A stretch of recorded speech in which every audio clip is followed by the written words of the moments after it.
Before today's video starts, we just want to bring you a word from our sponsor, AppZone. AppZone is a great app that actually pays you to try games, and then the longer you play, the more you earn. Rewards are paid out instantly through retailers like Amazon, Xbox, Google Play, Visa, Steam, and more. Currently I'm playing poker in a word puzzle game, and it's paying for my Google Play music subscription for the month. If you download AppZone by clicking on the link below the video, not only will you make money for just playing games, you'll be directly supporting Criminally Listed. AppZone is only available for Android, but below the video you'll find a link to a similar app for iOS. And now, without any further delay, here's today's video. Number 3. Judy Weaver. June 27, 2005 was a rainy night in Orlando, Florida. Late that evening, 34-year-old Ronald Johnson left his mother's home on his bike to go to a nearby store. A short time later, Johnson hadn't returned home, and then his mother, Judy Weaver, received the call that no parent ever wants to receive. Her son was unconscious, and he was being rushed to the hospital. Weaver got to the hospital in time to see her son being wheeled into the emergency room on a gurney. One odd thing that she noticed was that the pockets of his pants had been turned inside out. The Orange County Sheriff's Department had been called, and a deputy interviewed witnesses. The witnesses said that Johnson was trying to do tricks on his bike, but he slipped, and he hit his head on the curb. The Sheriff's Department considered it an accident, and they closed the case. Weaver said that the Sheriff's Department's decision didn't sit well with her. Her son was 34 years old, and she highly doubted that he would have been trying to do stunts on his bike late on a rainy night. Weaver collected his bike, and she noticed that it wasn't scratched or dented. Weaver also went to the site where her son was apparently in the accident, and she noticed that there were no cement curbs. So how did he hit his head on the curb if there wasn't a curb? She also thought that since he came into the hospital with his pockets turned inside out, that it was possible that he was robbed. In the days after his apparent accident, Johnson still hadn't come out of his coma, so Weaver hatched a plan. She decided to tell people that he was awake and talking. She thought that this would entice people to talk. She thought if people knew he was in a coma and may never wake up, then they would be less likely to talk, because then the attack on her son would have been attempted murder or murder. But if people thought a less serious crime was committed, like an assault, then they may be more likely to talk. Also, his attacker, if there was one, had no idea what Johnson might be saying. Amazingly, Weaver's ploy worked. A few days after Johnson was knocked into a coma, a man named Jason Gailey came to visit Weaver. Gailey said he punched her son, but he swore it was an accident. Sadly, 9 days after he went into a coma, Johnson passed away. Weaver went to the Sheriff's Department, and she tried to get them to investigate her son's death as a homicide. But the lead detective on the case, Paul Hopkins, who went by the nickname Spike, didn't even meet with her. He had determined it was an accident, so the case was closed. When the Sheriff's Department didn't listen to her, Weaver, with the help of her daughter, created a file regarding her son's death. The file included all the eyewitnesses' information. 8 long years went by.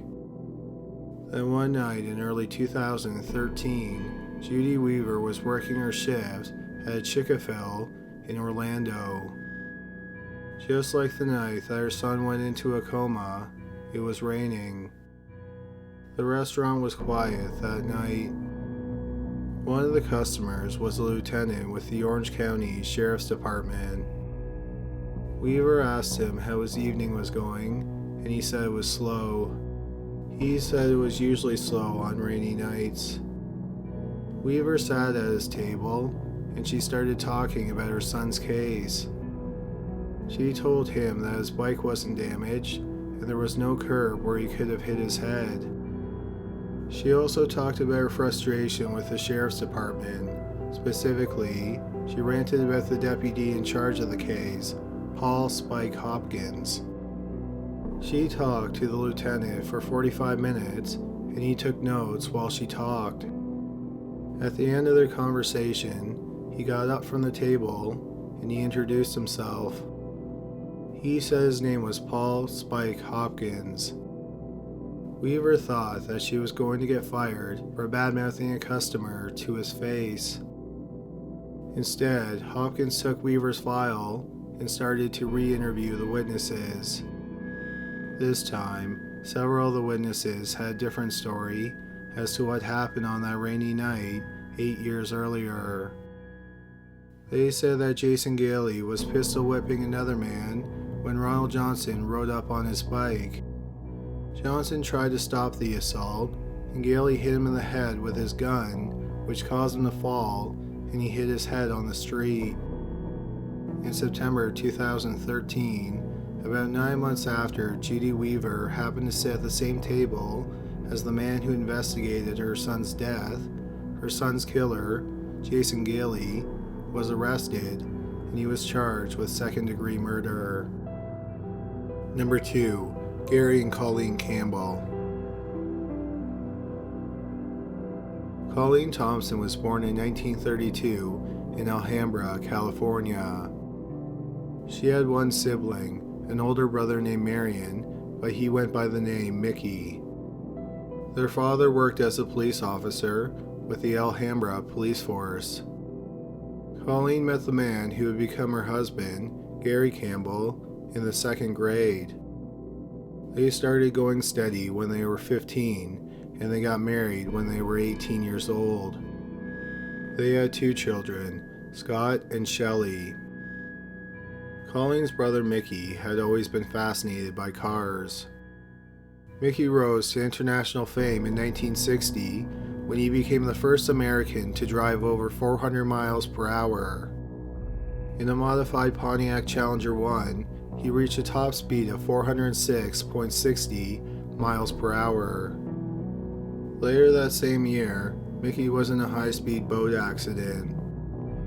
He was paralyzed from the waist down, and the doctors said that he would never walk again. Through hard work and determination, Mickey not only walked again, he returned to high-speed driving. Besides being a driver, Mickey went on to become a successful race promoter and car builder. Collene eventually started working for Mickey, doing public relation and promotion work. When Mickey was on a ski trip in early 1970, he met Trudy Feller. They were married in 1971. Gary and Collene were close with Mickey and Trudy. Gary was the best man at Mickey's wedding. Both Mickey and Collene seemed to have everything. Mickey's work made him a millionaire, while Collene and Gary were well-to-do themselves. But most importantly, their families were happy. Then their luck took a turn towards the tragic. It all started on July 21st, 1976, when a dead body was found in the trunk of a car in Long Beach, California. The body was identified as Aubrey James Wicks, who was the owner of the car. Wicks, who was a member of a motorcycle gang in Los Angeles, had been shot to death, and he had been dead at least a week. 5 days after the body was found, Scott Campbell, Gary and Collene's son, turned himself in and confessed to killing Wicks. Scott said that he and Wicks were acquaintances, and Wicks showed up at his family's home while he was high on drugs. Scott said that Wicks attacked him with a knife, so he shot him. He said he hid the body because he was worried that Wicks' gang was going to kill him in an act of retaliation. At his trial, the medical examiner's report was entered into evidence. It revealed that Wicks was indeed high on the night that he died. Collene testified on her son's behalf, and she said she was home on the night of the shooting. She said that her son shot Wicks in self-defense. Scott was found guilty of manslaughter, and he was sentenced to a year in prison. He served his sentence in a prison camp, and he was released. On April 20th, 1982, about 5 years after Scott was released, Gary and Collene became concerned when Scott didn't show up for a meeting that they had planned.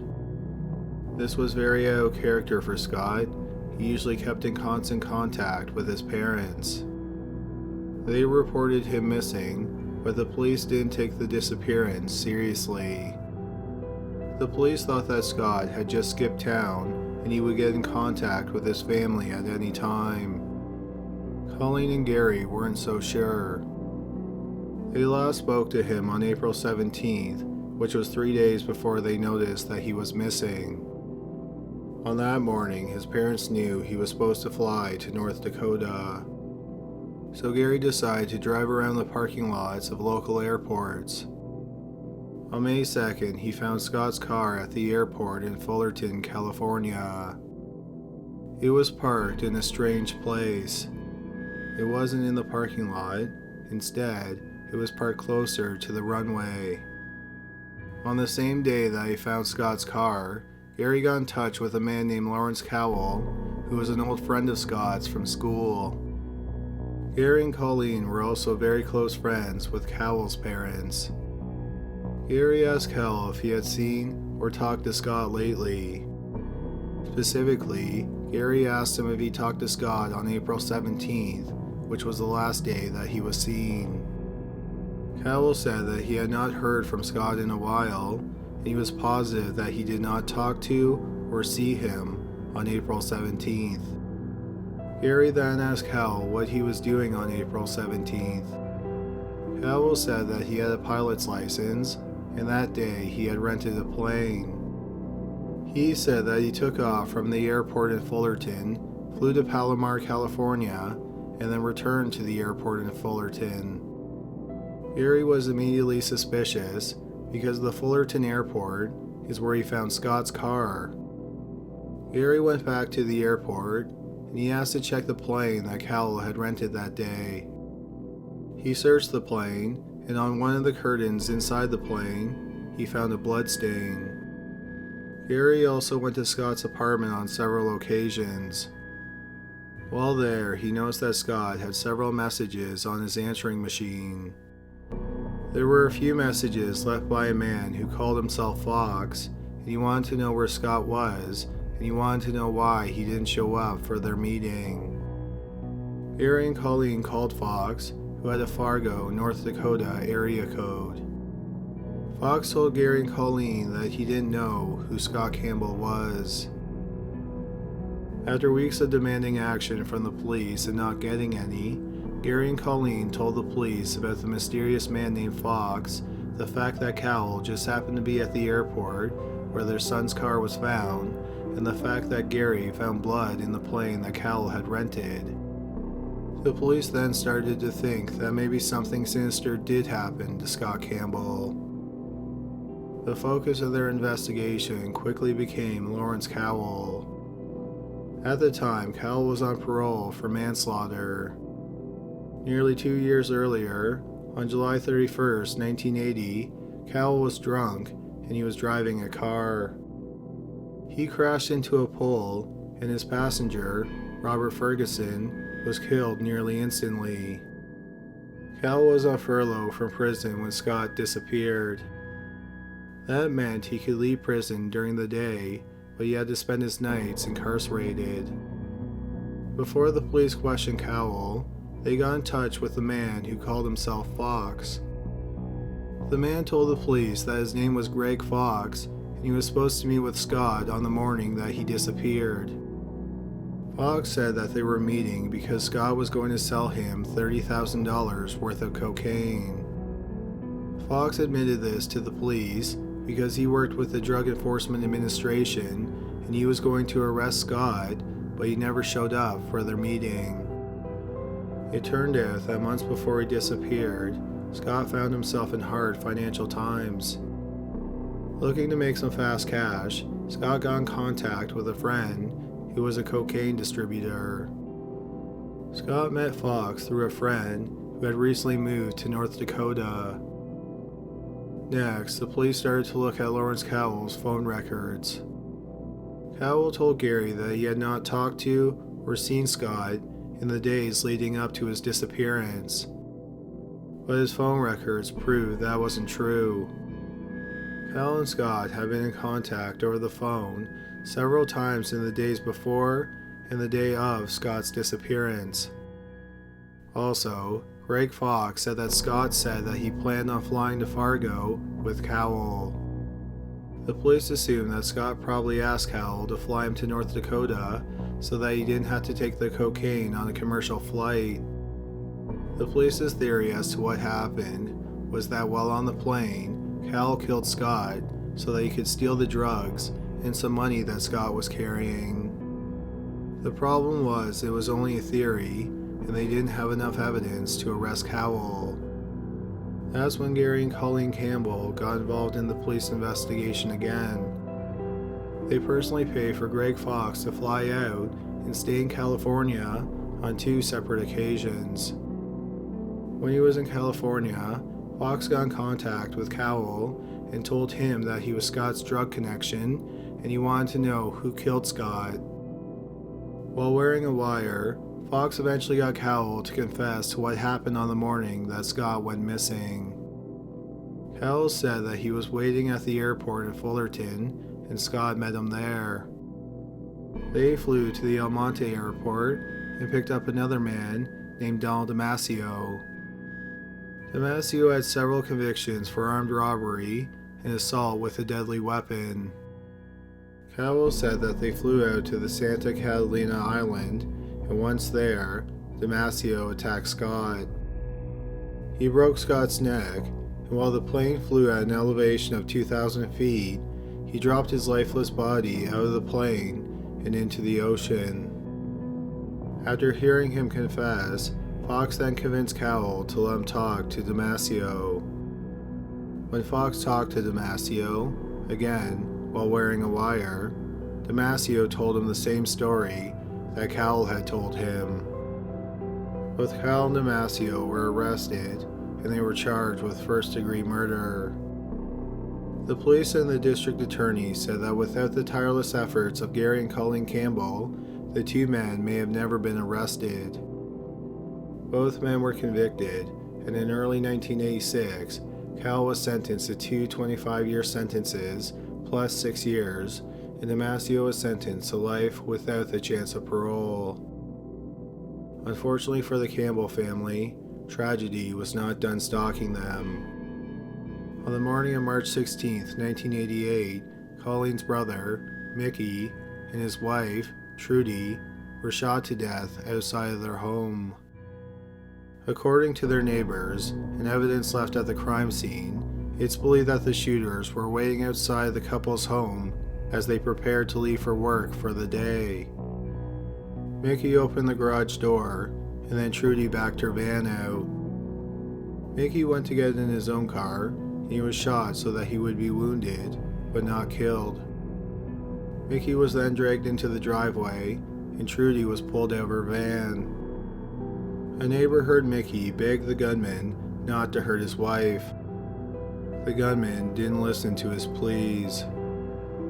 As Trudy laid on the ground, one of the gunmen grabbed her by the hair and shot her in the head while Mickey watched. Then Mickey was executed. The 2 men then jumped on a pair of bicycles and rode off. In the months after the shooting, no arrests were made. About 6 months after the murders, the Campbells were dealt another blow. 2 years into his sentence, Lawrence Cowell's conviction was overturned because it was ruled that his confession was inadmissible. He was released as he awaited his new trial. At the foot of Mickey's grave, Colleen and Gary decided that they needed to do more to help the victims of crime. They founded a group called Memories of Victims Everywhere, which is known by its acronym, MOVE. MOVE is a victims' rights group that looks to limit the rights of inmates, along with backing politicians that want stiffer punishments for criminals and are pro-capital punishment. They also fought to make the courts in California run more like they do at the federal level, so that trials could be performed in a much timelier rate. In December of 1989, Lawrence Kell was again convicted of murder, and in January 1990, he was sentenced to 25 years to life. Mickey and Trudy's murders remained unsolved. Collene continued to keep the murders in the public eye by doing interviews with television shows like Unsolved Mysteries and America's Most Wanted. Gary and Collene even offered a $1 million reward for information leading to an arrest.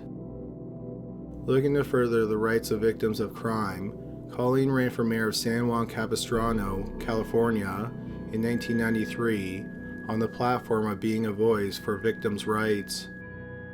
She won the election, and she became the first female mayor of San Juan Capistrano. Even though the police had not made an arrest in Mickey and Trudy's murders, Collene openly talked about who she thought murdered them.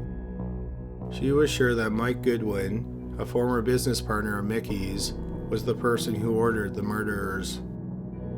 In the mid-1980s, after working together for several years, Mickey realized that Goodwin was stealing money from him, so Mickey sued him. Mickey ended up winning a settlement of over $500,000. The settlement ended up financially ruining Goodwin. Collene knew that Goodwin told several people that he wanted Mickey dead. Mickey even knew that Goodwin wanted him dead. Shortly before he died, Mickey told Collene that he was afraid that Goodwin might hurt him or Trudy. After Collene's tireless campaigning for Goodwin's arrest, Goodwin was finally arrested nearly 13 years after the murders. It turned out that Collene's hard work of keeping Mickey and Trudy's story in the spotlight paid off. Two former neighbors of Mickey and Trudy's saw an episode of America's Most Wanted, which featured a segment about their murders, and the neighbors recognized Goodwin because they saw him near the couple's house at the time of the shooting. They saw him sitting in a car with a pair of binoculars. At Goodwin's trial, which started in late 2006, 15 people testified that they heard him say that he wanted to kill Mickey. He was ultimately convicted, and he was sentenced to 2 life terms. The police and the district attorney said that Collene was instrumental in getting Goodwin arrested. The 2 gunmen have yet to be found. One of the men was described as being 6 feet tall, thin, with a muscular build. The second man was shorter, about 5'10", and he was also muscular, but he was stockier than his partner. In 2010, 78-year-old Colleen Campbell was a public appointee of the Commission on Peace Officer Standards and Training. At a meeting in the autumn of 2010, Collene was chatting with a sergeant from her hometown, Alhambra. She asked the sergeant how things were in Alhambra. The sergeant said that things were going well. They only had 1 unsolved murder on the books. He said that the murder had been cold for over 75 years, so no one was really expecting the case to be closed. Collene asked him about the case, and the sergeant said that the murder happened on January 3, 1933. A police officer with the city, James Narrison, happened upon 2 men trying to blow up a safe in a theater.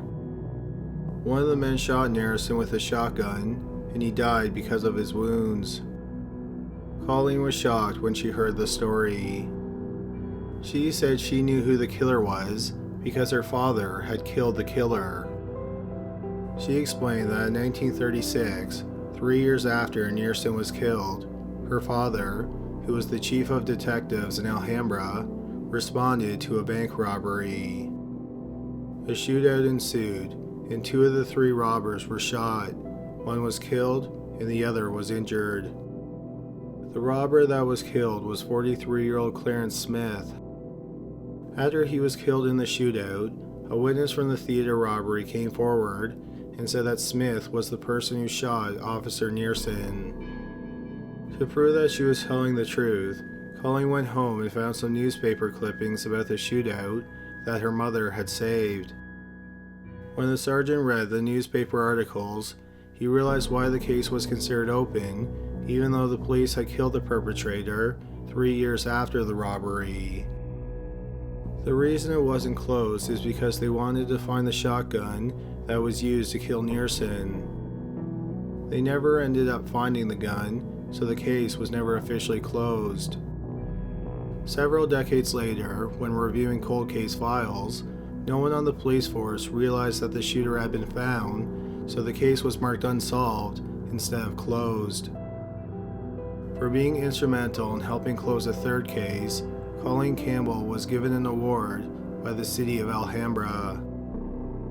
Gary Campbell died in November 2017. He and Collene were married for 66 years. Sadly, the body of their son Scott has never been found. Number 1. Melinda Dawson. In April 1998, Melinda Elkins and her adopted mother, Judy Johnson, were guests on the television program Maury. They were on the show to discuss Melinda's adoption. In February 1963, Johnson adopted Melinda from a doctor named Thomas Hicks, who ran a clinic in McKaysville, Georgia. Johnson paid Hicks $1,000, which Hicks said covered all the adoption costs, and she took Melinda home to Barberton, Ohio. It turned out that between 1951 and 1964, Hicks ran a black market adoption ring. Hicks would deliver a healthy baby, but tell the mother that it was stillborn or died shortly after birth. Hicks would then take the healthy baby and sell it to couples living in 6 different states. Hicks died in 1972, and he destroyed most of his records before he died. It's believed that Hicks stole and sold over 200 babies, and this included Melinda. On the morning of June 7, 1998, before the show even aired, April's son, Judy Johnson's other daughter, opened the door of her Barberton home and saw something that she will probably never forget. Standing in the doorway was her 6-year-old daughter, Brooke. She was covered from head to toe in blood. Brooke had spent the night at her grandmother, Judy Johnson's home. Brooke told her parents that she and her grandmother had been attacked. She said that her grandmother had been stabbed and she was lying in front of her couch. She said that her grandmother was dead. April's husband raced over to his mother-in-law's home and found 58-year-old Judy Johnson dead in a pool of her own blood. The police were called, and one of the first things they did was interview Brooke in her hospital room. Brooke said that sometime in the early morning hours, someone had attacked her grandmother. According to the autopsy report, Johnson had not been stabbed. Instead, she was beaten with a blunt object. The beating broke her collarbone, jaw, nose, and skull. After she was beaten, she was sexually assaulted. Finally, she was strangled, which was the cause of death. The sounds from the attack woke Brooke up, and when she went to investigate the noises, she saw a man in the kitchen. The man scared her, so she ran back to the bedroom that she had been sleeping in, and the man followed her into the room. In the bedroom, she was also beaten with a blunt object and sexually assaulted. She was left for dead, but amazingly, a few hours after the attack, she regained consciousness. She tried calling a few people whose telephone numbers she had memorized, but she couldn't get a hold of anyone she knew. In one call to a neighbor, Brooke got the answering machine, and she left a message saying that somebody had killed her grandmother. After Brooke couldn't get a hold of anyone by phone, she decided to walk over to a neighbor's home. She rang the neighbor's doorbell, and the neighbor, who was feeding her children, came to the front porch. Brooke, who was covered in blood, told the neighbor that her grandmother was dead and she needed help. The neighbor made Brooke wait on her front porch for about half an hour, and then she drove Brooke to her parents' home. The police asked Brooke who attacked her and her grandmother. Brooke said he looked like Uncle Clarence. Uncle Clarence was Clarence Elkins, who was married to Brooke's aunt, Melinda. Melinda is also April's sister and Johnson's other daughter. The police rushed to Clarence and Melinda's home, and they took Clarence into custody. The police asked Clarence where he was between 2:30 and 5:30 a.m., which is when they believe the attack happened. Clarence said that he was out drinking at a local bar, and he got home at 2:40 a.m. The attack happened over an hour away from Clarence and Melinda's home, and Clarence said he was too drunk to drive. The police found hairs on Judy Johnson, and they did not belong to either her or Brooke. The hairs were compared to Clarence's hairs, and the hairs did not come from him either. Nevertheless, Clarence went to trial a year after the murder. The district attorney's only evidence against Clarence was Brooke's testimony, in which she said that the man who attacked her was her Uncle Clarence. Clarence claimed that he was innocent, and his lawyer pointed out that there was no physical evidence tying him to the crime. Clarence was ultimately found guilty, and he was sentenced to 55 years to life. The attack destroyed the relationship between Melinda and her sister April. A big factor in the demise of their relationship was the fact that Melinda backed her husband's claims of innocence. She knew that Clarence didn't kill her mother and attack her niece. They had been married for 18 years, and she knew that he was not capable of doing something that barbaric. Secondly, she was awake when Clarence came home after drinking on the night of the attack, and he was there when she woke up in the morning. If he did somehow sneak away, he didn't act like he had just sexually assaulted and beaten his mother-in-law and niece and left them for dead. His clothes weren't bloody, and he didn't have any cuts or scratches on him. Melinda wanted to prove that her husband was innocent, but she had no training that would help in a criminal investigation. To learn about the science of forensics, she started watching the television show Forensic Files. A few years after the attack, Brooke Sutton started to doubt her own testimony. She became even more doubtful about 3 years after the attack, when she was shown a photograph of Clarence. She specifically remembered that the killer had brown eyes, but Clarence has blue eyes. Melinda noticed that when Brooke was interviewed after the attack, she said that the man looked like her Uncle Clarence, but she didn't say that it was her Uncle Clarence. Also, before Brooke left her grandmother's home looking for help, she called a neighbor, and she left a message on their answering machine. In the message, Brooke said, "Somebody killed my grandma." Melinda pointed out that she didn't say, "My Uncle Clarence killed my grandma." Based on Brooke's recantation, Clarence's lawyer tried to get him a new trial, but they were denied. In 2004, the Ohio Innocence Project had male biological evidence that was found inside the victim tested. The DNA did not belong to Clarence Elkins. Even though the only witness recanted and the DNA left at the crime scene did not match Clarence, it was not enough to get Clarence a new trial. Melinda knew that if she was going to clear her husband's name, then she had to find the person who killed her mother and tried to kill her niece. She started compiling a list of suspects who had a history of violence and frequented bars near her mother's home. She then approached her suspects while they were at the bar, and in some cases, she flirted with them. Then, when they weren't looking, she would grab stuff that they left their DNA on, like cigarette butts and beer bottles. But then Melinda ran into a roadblock. DNA testing was very expensive, and the Elkins had already spent all their money on Clarence's defense. To raise money for a DNA test and for more legal help, Melinda did a fundraiser on the internet. She ended up raising $40,000. That was enough money to get one DNA profile developed. So if they were going to test someone's DNA, they needed a strong suspect because they might not have another chance to catch the killer. Melinda was reading some news articles that she had collected, and one of them caught her attention. Around the same time that her mother and niece were attacked, 3 girls under the age of 10 were sexually assaulted in Barberton.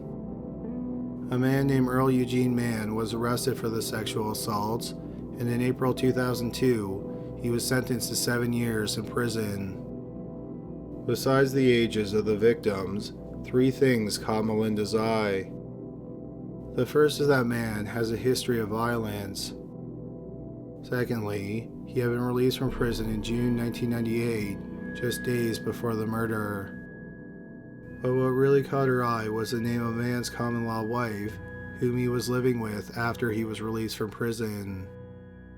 Her name was Tanya Brazil.